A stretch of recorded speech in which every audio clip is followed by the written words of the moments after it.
Assalamualaikum warahmatullahi wabarakatuh. Waalaikumsalam warahmatullahi wabarakatuh. Saya dari kelompok 5 akan menjelaskan tentang seni tari dan apresiasi seni tari. Kita masuk lanjut ke materinya. Pertama ada pengertian seni tari, lanjut ada pengertian apresiasi seni tari, dan juga ada unsur-unsur seni tari, dan juga ada jenis-jenis seni tari, dan lanjut nanti ke pola lantai seni tari dan iringan seni tari. Materi pertama pengertian seni tari akan dibacakan oleh kita. Pada dasarnya, seni tari adalah suatu gerakan semua bagian tubuh atau hanya sebagian saja yang dilakukan dengan ritmis serta pada waktu tertentu untuk mengungkap pikiran, perasaan, dan tujuan dengan iringan musik atau tanpa iringan musik.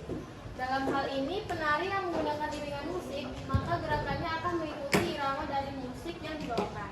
Dengan kata lain, pengiring penari yang memainkan musik akan mengatur setiap gerakan penari supaya makna dan tujuan dari tarian yang dibawakan tersampaikan kepada penonton tari-tarian. Lanjut pengertian dan apresiasi seni tari. Lanjut juga kita. Apresiasi seni tari merupakan suatu penilaian terhadap suatu karya seni tari, baik mengenali, menilai, dan menghargai bobot-bobot karya seni atau nilai-nilai karya seni yang terkandung dalam karya seni tersebut. Unsur-unsur seni tari. Pertama ada wiraga atau raga. Jadi unsur wiraga atau unsur rasa dan unsur tari yang memperlihatkan dari gerak tubuh. Yang kayak tadi Ibu bilang, yang nampak dari tubuh, dari gerakannya kayak mendayu lah, apa, kayak gini lah. Itu namanya wiraga. Kalau wirama itu dari iramanya. Lanjut wirasa. Kalau wirasa tadi Ibu bilang dari ekspresi wajah kita, dari ekspresi tubuh kita, ekspresi muka kan wajah sama gitu, mimik muka. Dari ekspresi sedih, ekspresi marah itu bisa kelihatan dari mimik wajah kita. Lanjut, unsur pendukung seni tari akan dibacakan oleh Ega. 3. Unsur pendukung seni tari. Iringan. Seni tari yang diiringi dengan musik akan membuat setiap gerakan tari yang dibawakan oleh penari menjadi berirama dan ritmis. Perpaduan gerakan dengan iringan musik inilah yang dapat mendukung seni tari menjadi banyak dilihat oleh banyak orang karena memiliki daya tarik yang cukup memikat. 2. Kostum. Kostum menjadi unsur pendukung dari suatu seni tari. Setiap kostum harus disesuaikan dengan suasana dan jenis tari yang akan dibawakan. Selain itu, seni tari yang berasal dari suatu daerah akan menggunakan kostum dari mana seni tari tersebut berasal. Dengan dukungan dari kostum daerah yang dikenakan oleh penari, maka suasana kedaerahan akan tersampaikan kepada orang-orang yang melihat seni tari. Lagi. 3 tuh. Tata rias. Selain kostum, tata rias merupakan unsur dukungan dari seni tari. Jika penari tidak dirias dengan maksimal, maka ekspresi penari kurang maksimal, sehingga pesan dan suasana pada tarian yang dibawakan kurang tersampaikan kepada penonton. Dengan kata lain, tata rias harus sesuai dengan tarian yang akan ditampilkan. Tata rias dalam seni tari bisa dilakukan sendiri oleh penari atau bisa juga dilakukan oleh penata rias yang sudah dipersiapkan oleh panitia pelaksana. 4. Pola lantai atau blocking.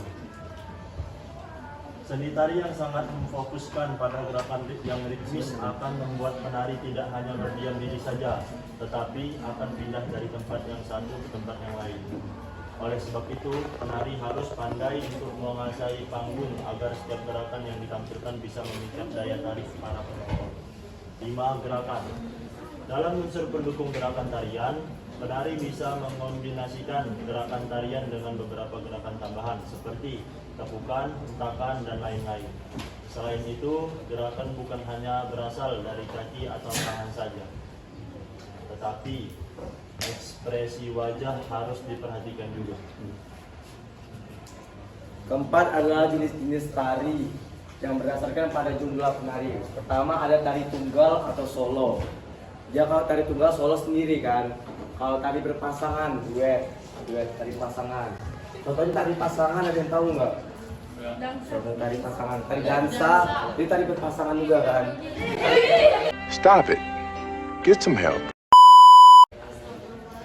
Itu tari berkelompok, kayak tari saman yang gini-gini. Kan kalian berkelompok kan untuk buat polanya kayak gini-gini lah, begini ya, begininya gini-gini. Itu tari termasuk tari yang berkelompok karena dia memerlukan banyak orang untuk membuat suatu pola. Lanjut, jenis tari berdasarkan genrenya. Pertama, tari tradisional. Tari tradisional tuh kayak tari-tari yang udah ada kayak pas lama gitu, pas masa lampau udah ada di tarinya.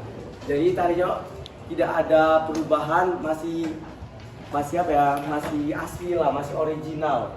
Lanjut ke tari kreasi baru. Tari kreasi ini udah dimodifikasi sama orang-orang kita, mau ditambahkan. Jadi tari yang sudah ada, tari tradisional ini ditambahkan dengan tari lain, misalnya gerakan tambahan, diapain lah. Itu tergantung kreativitas kita aja mau kayak mana. Lanjut, tari kontemporer adalah seni tari yang memakai gerakan simbolik, terus juga memiliki keunikan serta mengandung makna-makna tertentu di dalamnya. Terus pada umumnya gerakan yang ada pada tari modern ini lebih mengarah pada jenis musik modern. Contohnya itu ada kayak dance yang kalian lihat pas hari pramuka kemarin, itu masuknya ke tari kontemporer. Oke, lanjut. Yang materi kelima, pola lantai seni tari yang akan dijelaskan oleh Rido Kurniasyah. Pengertian pola lantai. Pola lantai tarian adalah sebuah barisan formasi pola atau garis yang dibentuk atau digunakan sebagai cara berjalan atau oleh para penari atau dengan kata lain sebagai cara bagi para penari untuk melakukan rotasi serta perpindahan dari tempat. Jadi tanpa pola lantai ini tarian itu bisa menjadi kacau balau ya, misalnya kayak tarian saman kemarin.